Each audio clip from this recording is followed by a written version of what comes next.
people that I'm invested in the story, not just, want to see the car crash, because it's a car crash, right? It's a fuck up, because I would love to be good.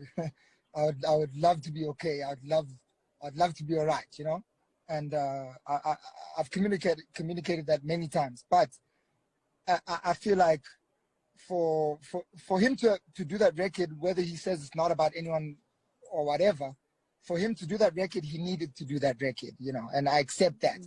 When I heard the record, I was coming from a position of, we've been speaking, we've been texting, we've been talking about my kids, we've had phone calls where we've talked. So I was more taking it like it's a situation, the fuck-ups that have happened in our relationships will get sorted out behind the scenes, right?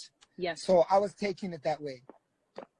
But I fully understand someone putting it on a record and saying whatever he said, whether it applies to me or anybody else, whoever it's for, people can decide, right?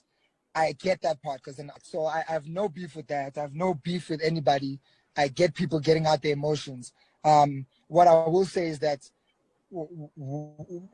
my goal is for people to actively try get into better situations. So sometimes you have to decide, like, are we going to try get into a better situation? I'm in a relationship and I've got 2 kids, and when we're fighting with Bianca, my partner in life, my partner in business, my partner in love, my partner in family, when we're fighting, we don't have any other option but to hate each other, point out our mess ups, and say, okay, this is where I'm going to try to get better.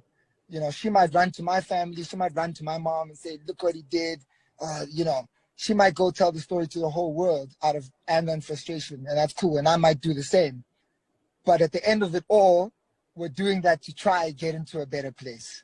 We're not going through hardships in relationships to try be at war.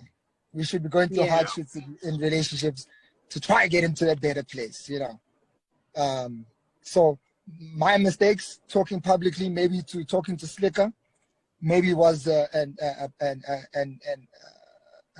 issue he couldn't let go of. I understand that. I fully understand that. I've got some issues that are hard for me to let go of. I hope he understands that. Okay, we understand we've got some issues. Okay, what's next? What's next? Because it's not going to turn into a beef or a fight, because I've got love for you. I've got love for your family. I'm happy you've got children now. I'm happy things are going well. What's next? What is next? So that's my position on the situation.